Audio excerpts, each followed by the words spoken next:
안녕하세요. 모두의 인공지능 with 파이썬의 둘째 마당 딥러닝 이야기 부분을 시작하도록 하겠습니다. 이번에는 다양한 딥러닝 기술에 대해서 살펴보도록 할게요.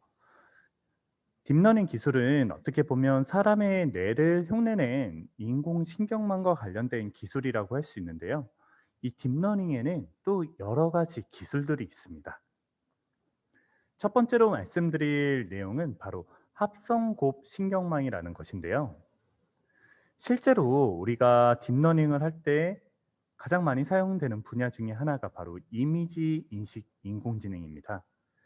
이러한 이미지 인식 인공지능을 할 때 보통 가장 많이 사용하는 기법이 CNN, 합성곱 신경망이라는 기법을 많이 사용하고 있어요. 이 합성곱 신경망 역시 어떻게 보면 사람의 눈과 관련된 부분을 좀 본따서 만들었는데요.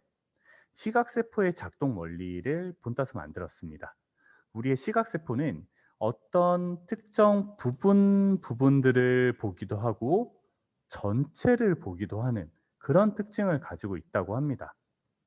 그래서 합성국 신경망은 전체도 물론 중요하지만 각 부분들, 특정한 영역별로 추출해서 학습시킨다는 특징을 가지고 있어요. 자, 한번 여기에서 볼게요. 자, 여기 그림을 보시면 1, 0, 0, 1 이런 식으로 되어 있는 부분이 있습니다. 이게 뭐냐면 자, 제가 0만 한번 색칠을 한번 해 볼게요. 0만 요런 식으로 제가 색칠을 해 보면 숫자인데 무슨 숫자 같으세요? 네. 0처럼 보이세요? 네, 맞습니다. 바로 0이에요. 우리가 일반적으로 데이터를 학습시킬 때는 CNN 방법이 아닌 일반적인 방법으로 할 때는 얘를 그냥 한 줄로 쫙 늘여 놓게 돼요. 1001, 0110, 0110, 1001. 네. 이런 식으로 한 줄씩 떼 가지고 16줄로 만든 다음에 데이터를 집어넣습니다. 그래서 각각의 은닉층에 집어넣어서 출력층으로 나오는 그런 모습인데요. 합성곱 신경망은 조금 다릅니다. 요렇게 부분으로 잘라내는 거예요. 요 부분 하면 1001이 되겠죠. 그다음에 가운데 부분 0011. 자, 요렇게 4 칸씩 잘라내면 몇 개가 만들어질까요? 하나, 둘, 셋, 넷, 다섯, 여섯, 일곱, 여덟, 9개로 이 데이터를 구분을 할 수 있겠죠. 네. 하나의 데이터를 부분으로 잘라내어서 데이터를 학습시키는 그러한 방법이 바로 합성곱 신경망이라고 할 수 있습니다. 자, 여기에서 숫자 0을 9개로 나누었어요. 그죠? 9개로 나누고 이 나눈 데이터를 인공신경망에 넣어서 이건 정답이 0이니까 정답이 0인지 아닌지를 스스로 오차값을 판단하면서 얘가 다시 가중치와 편향을 바꿔가면서 학습을 해 나가겠죠. 자, 이렇게 우리가 지금 살펴보고 있는 합성곱 신경망은 추출한 데이터, 이 그림을 전체와 부분으로 구분을 해서 데이터를 입력해서 학습시키는 방법이라고 생각하시면 되겠습니다. 물론 여기에는 여러 과정이 있어요. 풀링 과정도 있고 여러 가지 과정을 통해서 나눈 다음에 합치고 이런 과정들이 있는데 그 자세한 과정은 여기에서 설명하지 않고 원리에 대해서만 한번 설명을 드렸습니다. 이 합성곱 신경망은 이미지를 이식하는 인공지능에서 많이 사용되는 딥러닝 기법이라고 생각하시면 되겠습니다. 자, 그럼 두 번째로 순환 신경망에 대해서 한번 말씀을 드릴게요. 앞에서 말씀드린 합성곱 신경망과는 조금 다른 형태인데요. 이 순환 신경망은 재기 신경망이라고도 부르고 있습니다. 재기, 리커시브라는 의미를 가지고 있는데요. 혹시 여러분 인셉션이라는 책을 본 적이 있나요? 영화를 본 적이 있나요? 인셉션이라는 영화에서는 꿈속에서 다시 꿈을 꾸고 그 안에서 다시 꿈을 꿉니다. 그죠? 이런 식으로 뭔가 계속 들어가요. 그죠? 들어가고 반복되는 그런 모습을 보여주는데, 순환신경망에서 사용되는 재기의 뜻은 하나의 신경망을 계속적으로 반복하는 것을 의미합니다. 한번 신경망 모습을 보여드리면서 말씀을 드릴게요. 우리가 사용하는 일반적인 인공신경망, 그러니까 우리가 어, 보통 생각하는 신경망이고, 혹시 텐서플로 플레이그라운드에서 체험한 그런 형태가 바로 일반적인 인공신경망이라고 할 수 있습니다. 가중치가 이렇게 한 방향으로만 이동하죠. 그죠? 입력을 넣으면 여기 출력에 따라서 이런 식으로 X를 넣으면 Y 값이 바뀌는 것을 볼 수 있는데, 순환신경망은 조금 달라요. 네, 여기 출력이고요. 입력값을 넣으면 얘가 이렇게만 가는 게 아니라 여기에서 자기 자신을 한 번 더 학습시키고, 몇 번 학습하느냐에 따라 다르겠죠. 이렇게 자기 자신을 계속 참조하면서 학습을 합니다. 네, 이렇게 순환신경망은 그 가중치의 변화가 어떤 방향으로 변하는지가 조금 다릅니다. 그럼 바로 이 순환신경망은 언제 사용하느냐? 순환신경망은 이것이 중요합니다. 연속 데이터에 대한 결과를 예측하거나 분류할 때 사용을 해요. 네. 일반적인 데이터 패턴을 학습하는 인공신경망입니다.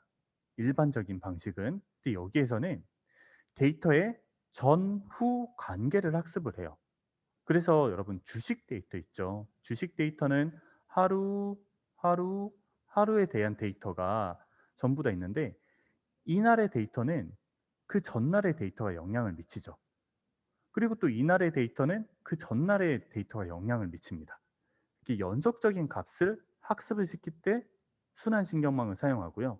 그리고 또 많이 사용되는 곳이 어디냐면 바로 번역에서 사용됩니다. 번역을 할 때.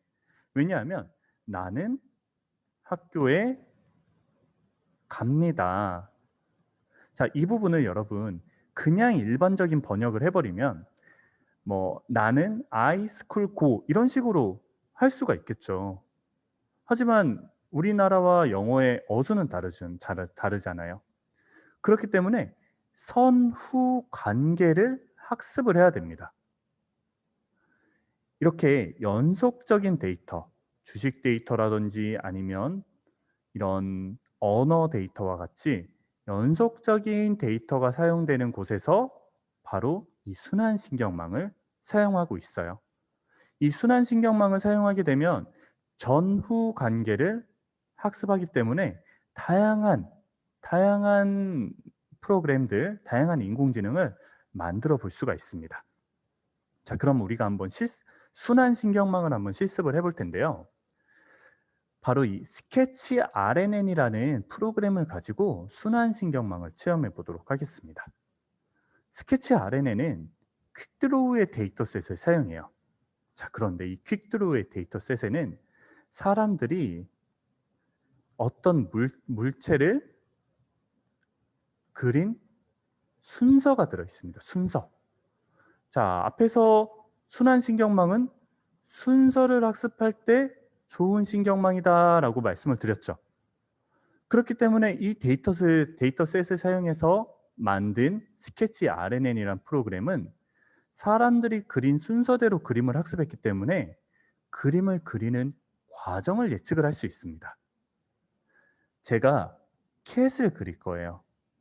고양이를 그릴 거면 동그라미를 한번 그려보면요.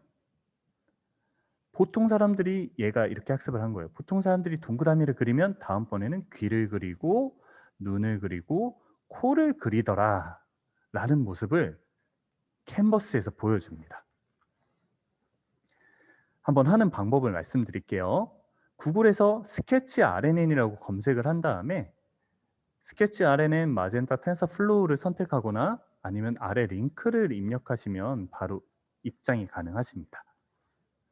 자, 여기에서 모델은 내가 무엇을 그릴지 이 인공지능에게 미리 알려줘야 돼요. 미리 알려줘야지 이 사람이 캣을 그리면 이 다음에 뭐를 하는구나 라는 걸 이해할 수 있겠죠. 자, 그 다음에 고양이 얼굴을 이렇게 그리게 되면 우리가 보통 사람들이 고양이를 그리는 것처럼 순서에 맞게 그림을 그리는 모습을 볼 수가 있습니다. 모델을 제가 한번 세를 해볼게요. 세를 한 다음에 부리만 그렸습니다. 그러면 알아서 이렇게 그림을 그려줘요. 보통 사람들이 그리는 순서에 따라서. 자, 그러면 네, 사실 완벽하진 않습니다. 하지만 순서대로 알아서 그려준다는 것을 볼 수 있고요. 자, 그러면 이 스케치 RNN을 한번 직접 체험해 보도록 할게요.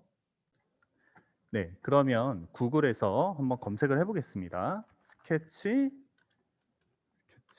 RNN을 한번 검색을 하면요.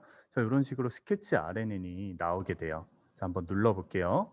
자, 그러면 자, 여기에서 네, 자, 내가 크랩이라고 되어 있는데 고양이를 다시 한번 해볼게요.